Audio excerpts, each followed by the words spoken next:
Bueno, señoras y señores, bienvenidos todos a la línea 10 FM. Hacía ya tiempo que no hacíamos una entrevista aquí en el programa.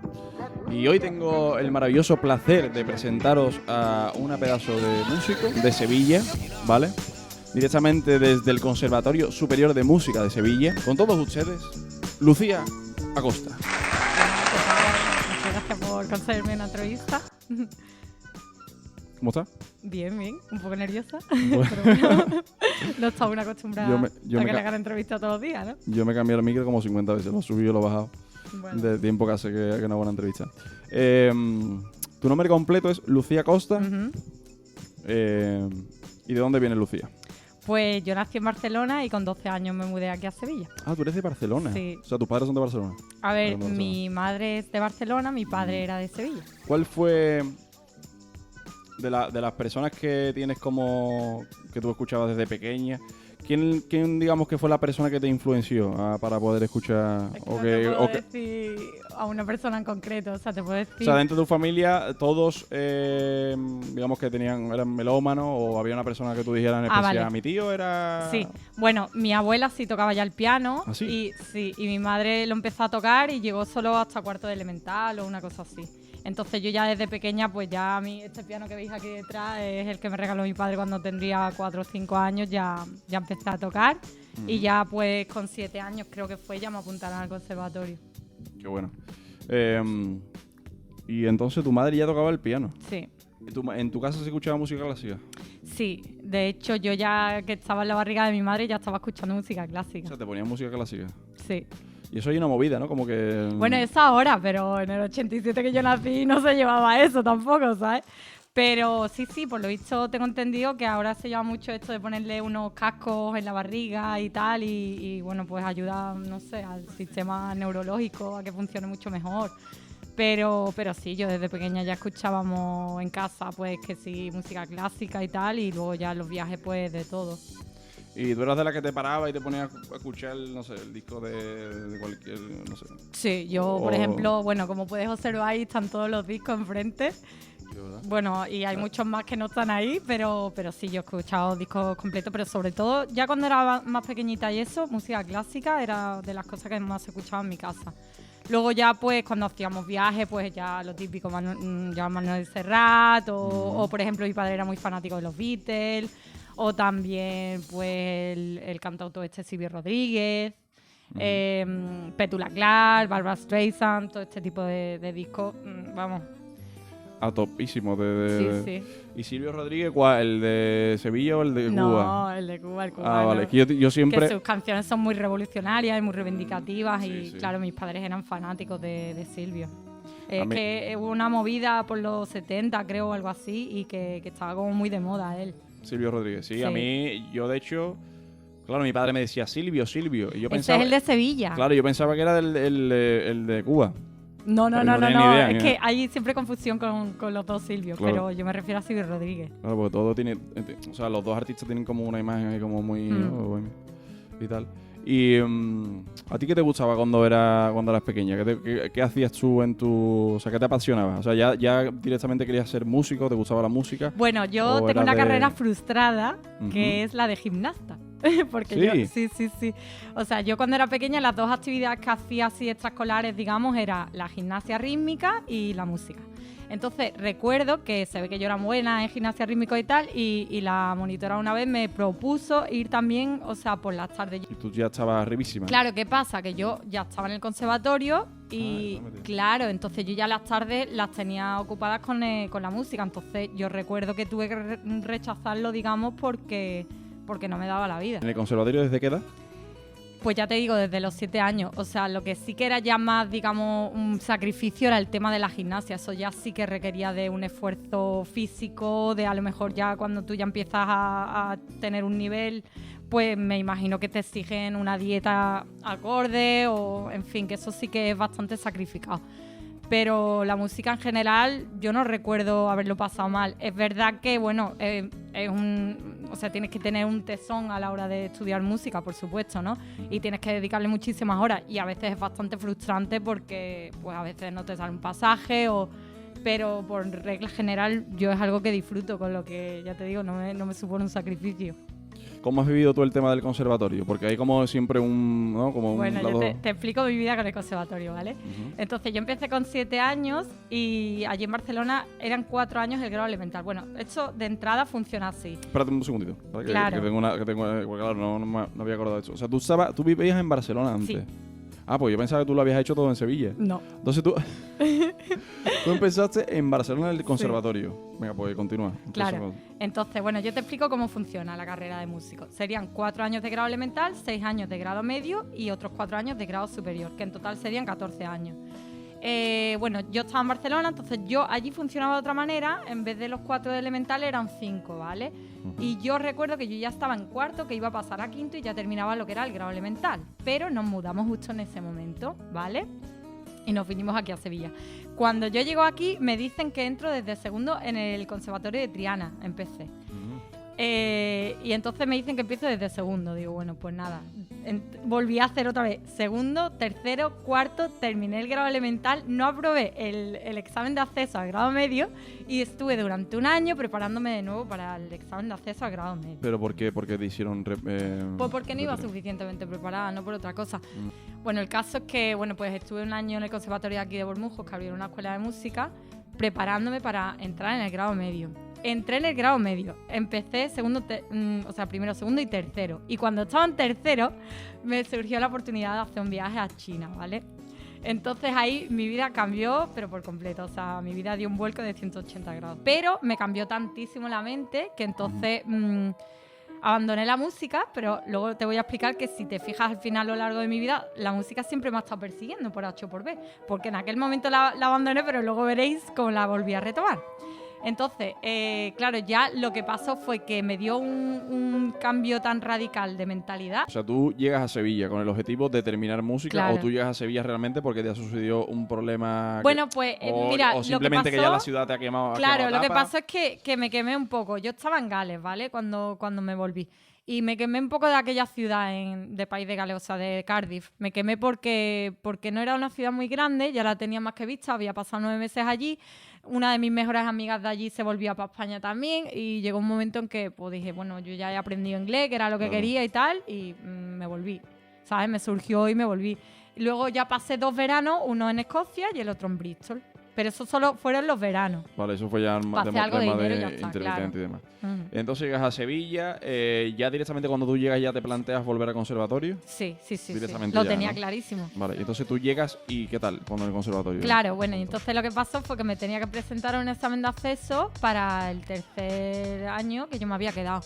Y cuando hago el examen de acceso en el Conservatorio de Cristóbal de Morales, el que está en Jesús de Gran Poder, pues lo apruebo con buena nota y todo, y me dicen que no hay plaza.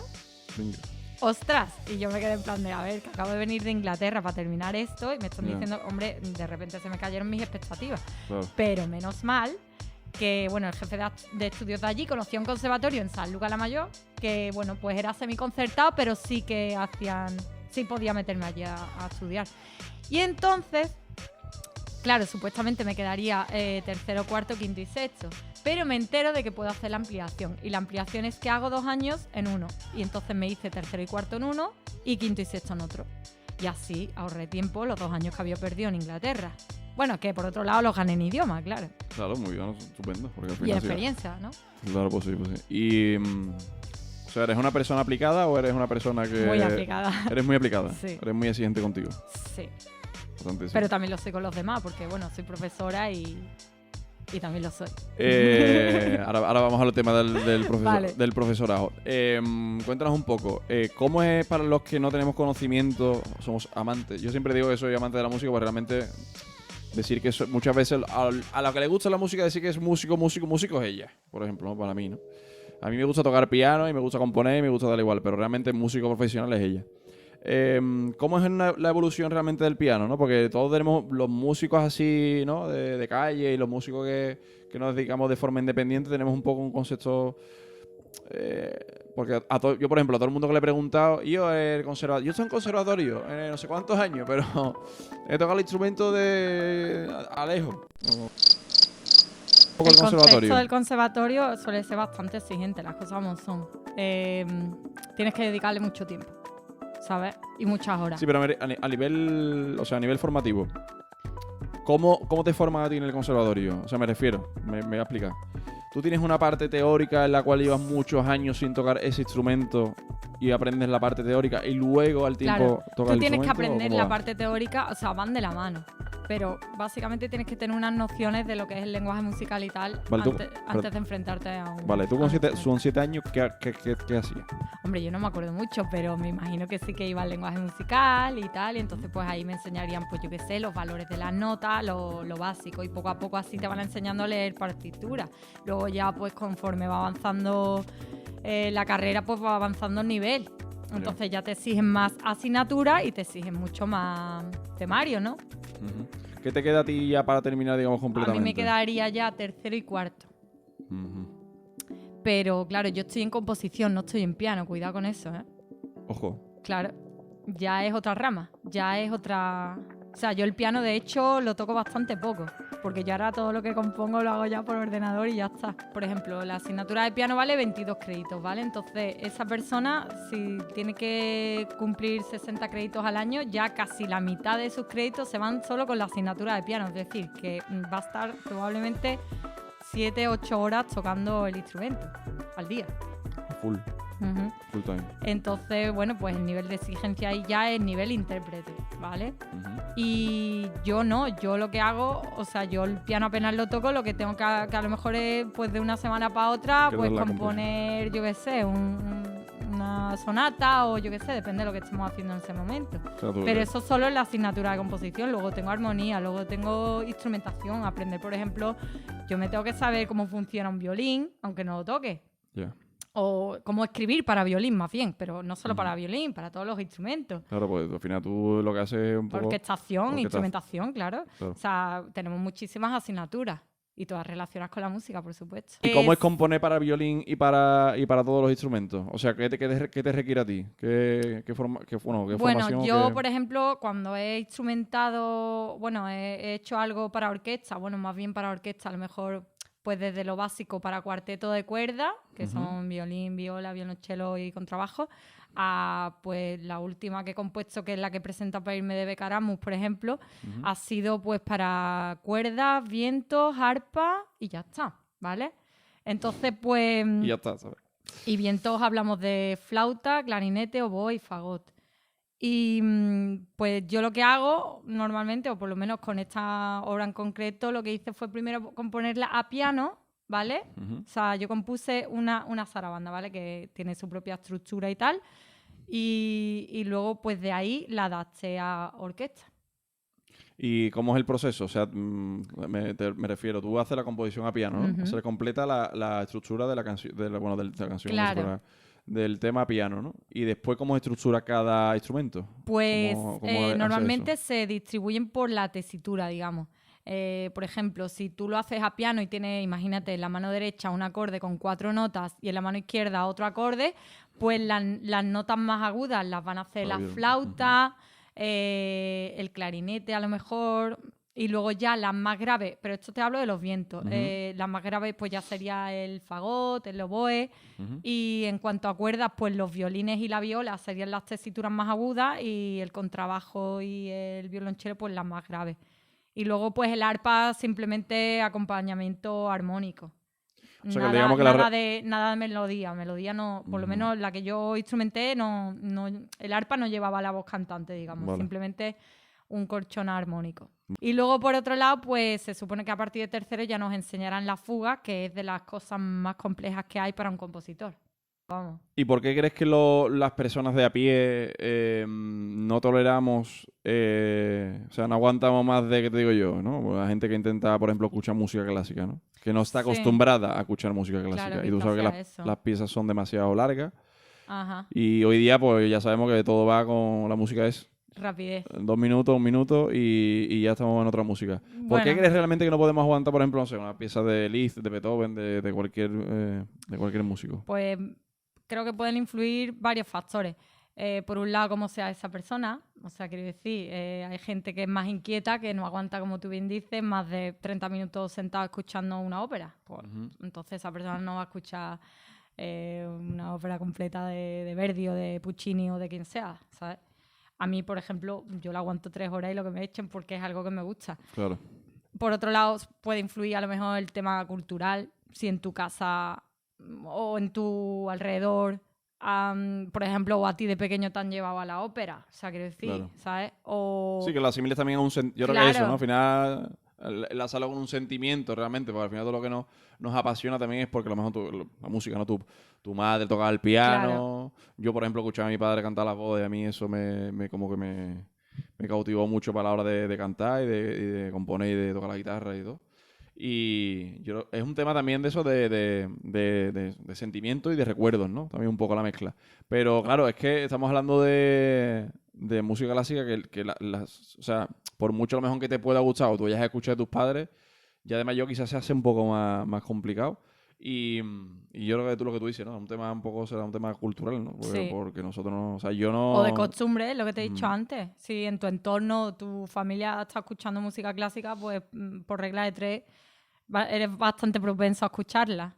Ahora, si no te mueves por ese entorno, digamos, pues no te va a interesar. Y dentro de toda la música que tú has estudiado, has visto, has amado, has creado y todo, bueno, ya sé que el romanticismo es lo que más te gusta. Sí. ¿Por qué el romanticismo y no el clasicismo, por ejemplo? ¿no? Hombre, el clasicismo con Mozart está bastante Mozart bien. ahí. Pero es que el romanticismo, me siento bastante identificada con la música del romanticismo. Por ejemplo, me encanta la música de Brahms, de Chopin, de Schubert, de Schumann. Me encanta Wagner. Wagner, bueno, lo estoy descubriendo ahora que hemos tenido que componer una cosa parecida a Tristán e Isolda, que es la ópera. Rachmaninoff. Rachmaninoff me parece sublime. Rachmaninoff, el concierto para piano número 2 es una obra maestra. Tchaikovsky también me encanta. O sea, no sé, creo que es un periodo bastante completo porque se desarrolla bastante la armonía. El clasicismo y el romanticismo tienen pocas diferencias. O sea, el clasicismo más que nada está pues Haydn, Mozart y el primer periodo de Beethoven y tal, pero el romanticismo ya es el pleno esplendor de la música. Porque se desarrolla muchísimo la armonía, cosa que en el barroco... Hombre, ocurre, pero el tema que hablábamos antes del contrapunto, las reglas, es como que en el romanticismo ya se empiezan a romper ese tipo de reglas. O se empieza por lo menos a extender. Cuando ya totalmente se rompen es ya con la música del siglo XX, con Schoenberg y el dodecafonismo y todo esto. Y música del siglo XX con Debussy también rompe muchas reglas y ya empieza el impresionismo y todo este tipo de cosas. El jazz es totalmente rompedor también, por supuesto, pero claro, ya estamos hablando de algo bastante actual. Que, por cierto, hablando de jazz, tengo que decir que he empezado últimamente a moverme mucho por el tema del jazz, por la música del jazz, porque están haciendo en Sevilla muchísimos conciertos de jazz, que me parece bastante interesante, porque suelen hacer muchas jam sessions, que normalmente es gratuito ir, ¿sabes? ¿Dónde la están haciendo? ¿Aquí en Sevilla? Sí, en muchos sitios. Mira, ¿sí? En Plaza Armas, en la planta de arriba, están haciendo, o por lo menos hacían... Ah, vale, te vi el otro día, creo, en una historia ¿no? Que sí, compartiste... Exacto. Luego también en un bar que se llama El Gallo Rojo, también suelen hacer allí jam por la... Yo en Madrid he visto muchísimo, pero es verdad que en Sevilla no... Es que me parece súper guay. Porque aquí había un bar que se llamaba en Sevilla, que se llamaba El Naima, pero por lo visto lo cerraron. Y como que ahora pues hay mucha movida de jazz, ya te digo. Entonces pues estoy empezando a descubrir un poco este estilo que es un nuevo concepto de la música para mí. Y ya contemporáneo. Claro, es más contemporáneo y tal. Y yo no estaba muy puesta, ¿sabes? Es algo que no... Pero hay una de las asignaturas que tenemos que nos han enseñado un poco a tocar el piano con la nomenclatura americana, que es la que utiliza el jazz y tal. ¿Cifrado americano, dice? El cifrado americano, efectivamente. Y me parece bastante interesante. Ya te digo, estoy empezando a escuchar pues cosas de Cole Porter o de Bill Evans o de Billie Holiday o de Elia Fitzgerald o de Sarah Vaughan o no sé. Está muy guay. Y volviendo un poco atrás, porque quiero hablar un poquito más del romanticismo, o sea, porque al final es un tema de que digamos que tú te has implicado de lleno y dentro también de lo que has estudiado también, ¿no? Sí. ¿También crees que es parte del movimiento porque al final de todo es un poco eso, ¿no? Cultural, ¿no? Creo que también la parte de eso, de revolución, del romanticismo, de aquella época, del sentir, de todo eso. Claro, es una manera de expresar los sentimientos, ¿no? A través de la música. Pero lo que creo que me resulta bastante interesante en cierto modo del romanticismo es que el tema de cómo se empieza a utilizar la orquesta. O sea, es verdad que, bueno, pianistas como Chopin y tal, pues sí, me parece muy guay, pero a mí me gusta más la música orquestada. O sea, por eso te digo, el concierto número 2 para piano de Rachmaninoff podría decir que es una de mis piezas favoritas. Porque tiene piano, pero es que a la vez tiene orquesta y me parece, vamos, totalmente sublime. Y no le falta ni le sobra ninguna nota desde mi punto de vista. O sea, quiero decir que a lo mejor el concierto completo... enamoradísima. Y de Brahms también, ¿eh? Lo que pasa es que no era tan guapo. pero, por ejemplo, lo que tú has dicho antes de 3 horas de música y tal, no sé qué, pues este concierto a lo mejor dura 45 o 50 minutos, pero para mí son uno de los 50 minutos invertidos cada vez que lo escucho. O sea, ¿Tienes alguna pieza que repitas mucho dentro de los músicos del romanticismo? Que tú digas, por ejemplo, Rachmaninoff lo escucho todos los viernes, yo qué sé. O para comer, no, la verdad es que no suelo, pero vamos, tengo muchísimas piezas que puedo escucharlas 1000 y una vez, o sea que no me cansaría de ellas. Una de ellas esta, el concierto para violín de Tchaikovsky, es brutal también, que además tengo que decir que el tío lo compuso después de haber salido de una depresión. Y lo mismo pasa con Rachmaninoff, que muchos compositores pasaron por situaciones bastante difíciles en su vida, pero luego sacaron de sus mejores obras después de haber pasado por momentos tan difíciles. Sí, ¿no? pues al final yo creo que la felicidad, y yo ya lo he hablado con otros músicos, yo creo que al final la felicidad es lo que te saca, digamos, la creatividad, ¿no? O de donde más sale la creatividad. Claro, contra más hondo estés dentro de tu ser, es lo que más profundo puedes sacar de ti. Y lo más bello a la vez. O sea, solo conociendo el dolor o el sufrimiento se puede conocer también, digamos, el placer, ¿no? ¿Quieres decir algo más? Aparte de... No. Se acaba la entrevista. Sí, pues nada, muchas gracias por participar, por hacerme el favor Gracias a ti. de contarnos un poco la evolución y cómo va la música y cómo te has desarrollado como músico. Y nada, estaremos en breve momento subiendo este podcast a YouTube. Nada, ¿quieres decir algo más? Aparte de nada, que ha sido un placer. Pues nada, muchas gracias a todos, espero que haya gustado. Gracias a todos por escucharnos. No se olvide suscribirse al canal, darle a la campanita, súper importante, para que podáis seguir viendo contenido, las mejores entrevistas, los programas más locos, todas las cosas que ya sabéis. Así que nada, bienvenidos todos a la línea 10 FM, tu radio FM.